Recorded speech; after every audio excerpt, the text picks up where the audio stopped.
Professeur Essambo, bienvenue dans cet entretien sur Kyondo Radio-Télévision. Nous parlons de la situation, de la situation sécuritaire à l'est de la RDC. Tout récemment, le week-end dernier, le président de la République a annoncé l'expulsion de l'ambassadeur rwandais sur les territoires congolais. Est-ce que cette décision ne serait pas venue tard, puisqu'il y a eu déjà plusieurs voix qui ont réclamé cela bien avant, mais qui semblaient ne pas être entendues? Merci madame, merci radio de vous être approché de moi en vue de vous éclairer là-dessus. Disons que la décision n'est pas venue tard, elle tombe au moment opportun. Commençons par rappeler que la problématique de la sécurité entre la République démocratique du Congo et le Rwanda date de très longtemps. Et si nous en sommes aujourd'hui à l'expulsion de l'ambassadeur rwandais, c'est puisque le gouvernement congolais était encore dans les démarches, dans toute la procédure qu'il faut pour y arriver. D'abord, il a fallu mener la diplomatie internationale pour convaincre les partenaires internationaux et même l'Organisation des Nations Unies de reconnaître que le Congo est agressé et de pouvoir condamner le Rwanda ouvertement, ce qui n'a pas été facilement obtenu. Mais il a été demandé au Rwanda de ne pas soutenir les groupes terroristes du M23. Et c'est le groupe principal. Je voudrais ici indiquer que ce n'est pas le M23 qui est le seul groupe négatif qui opère à l'est du pays, mais c'est le groupe le plus grand, le plus important, puisqu'il reçoit du soutien externe. Alors, dans ces contextes, est-ce que c'est une manière pour la RDC de mettre totalement fin à ces relations entre elle et le Rwanda? Ce n'est pas une manière de mettre totalement fin aux relations. C'est plutôt l'une des voies qui nous mène vers la confrontation ouverte.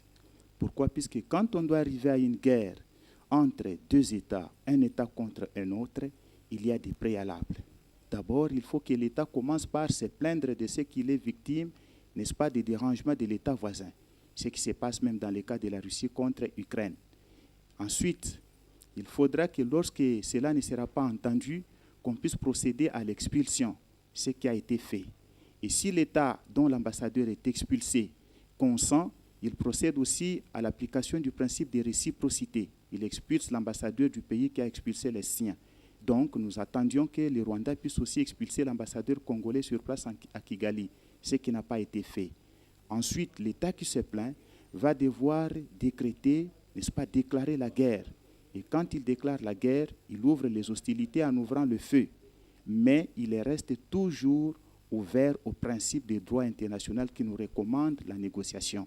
Alors, au regard de tout ce qui se passe, qu'est-ce qui manque à la RDC ou c'est quoi la crainte pour la République démocratique du Congo de déclarer une guerre ouverte contre le Rwanda? La RDC ne craint pas. Par contre, la RDC respecte les règlements, les différentes réglementations qui régissent les relations entre les États.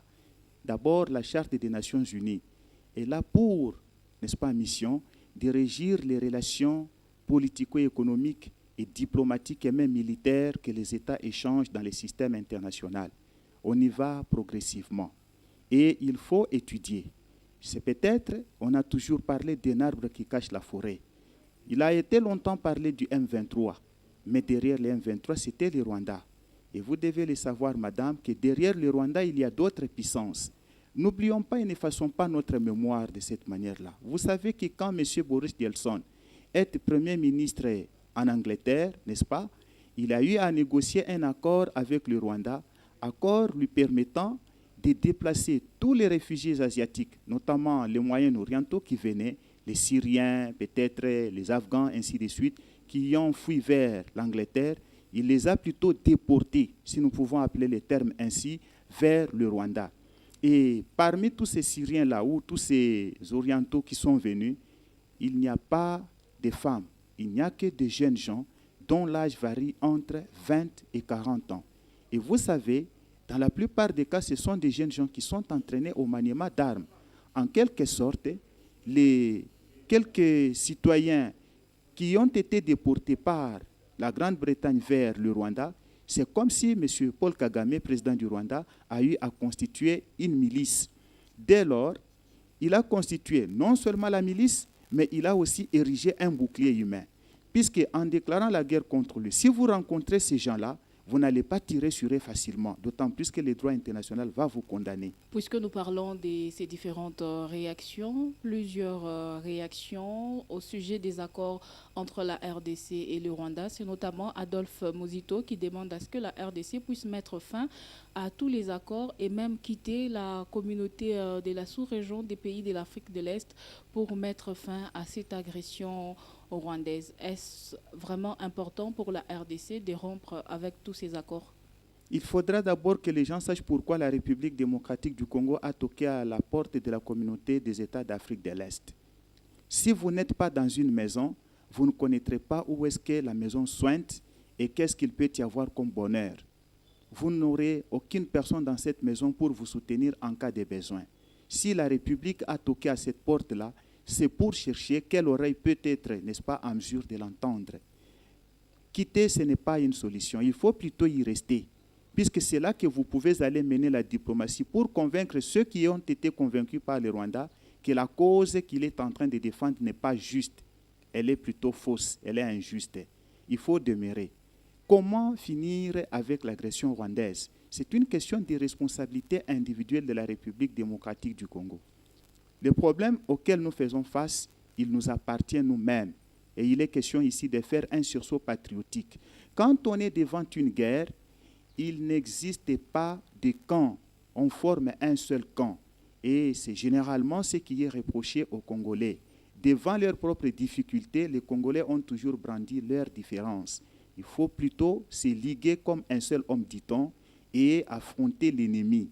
Nous n'avons pas quelqu'un que nous pouvons appeler adversaire, nous avons quelqu'un que nous qualifions comme ennemi. Merci beaucoup, professeur Essambo, d'avoir répondu à toutes nos questions. C'est moi qui vous remercie tout en demandant à tous les peuples congolais de ne pas afficher ces différences, de demeurer unis, puisque ça risque de brûler chez nous. Ça ne va pas embraser une seule personne, ça peut embraser toute une communauté et nous risquons de disparaître. Nous n'avons pas le droit de disparaître. Merci à vous.